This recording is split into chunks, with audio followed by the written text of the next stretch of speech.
Matthew 26.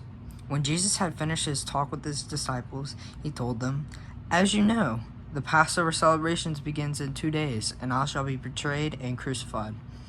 At that very moment, the chief priests and other Jewish officials were meeting at the residence of Caiaphas the high priest to discuss ways of capturing Jesus quietly and killing him, but not during the Passover celebration.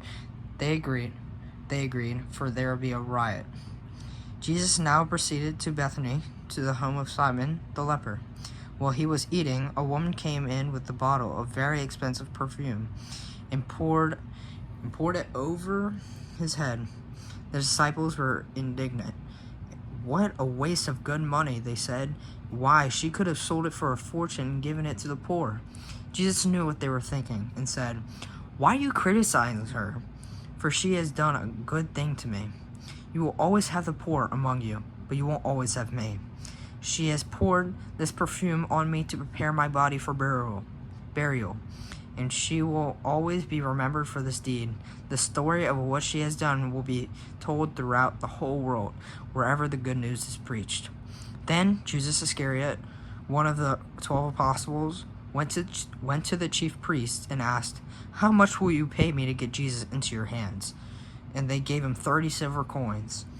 From that time on, Judas watched for an opportunity to betray Jesus to them.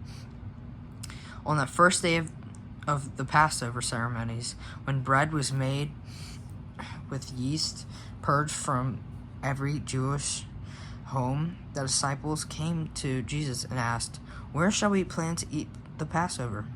He replied, "Go into the city and see Mr. So-and-so and tell him, 'Our master says, my time has come, and I will eat the Passover meal with my disciples at your house.'" So the disciples did as he told them and prepared the supper there. That evening he sat eating with the 12. He said, "One of you will betray me." Sorrow chilled their hearts, and each one asked, "Am I the one?" He replied, "It is the one I've served first. For I must die, just as it was prophesied. But woe to the man who I betrayed. Far better for that one if he had never been born." Judas too had asked him, "Rabbi, am I the one?" And Jesus had told him, "Yes." As they were eating, Jesus took a small loaf of bread and blessed it, and broke it apart and gave it to the disciples and said, Take it and eat it, for this is my body."